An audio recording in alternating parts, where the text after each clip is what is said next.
Plus 8 plus 9, 9 8 jar 72 0.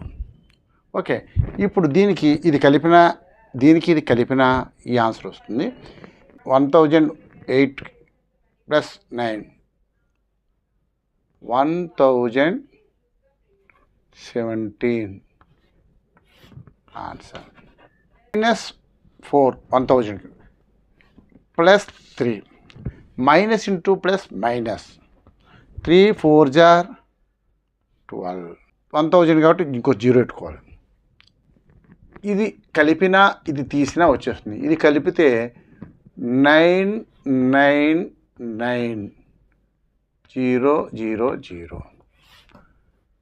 10 నుంచి 2 తీస్తే 8 9 9 8 9 9 answer.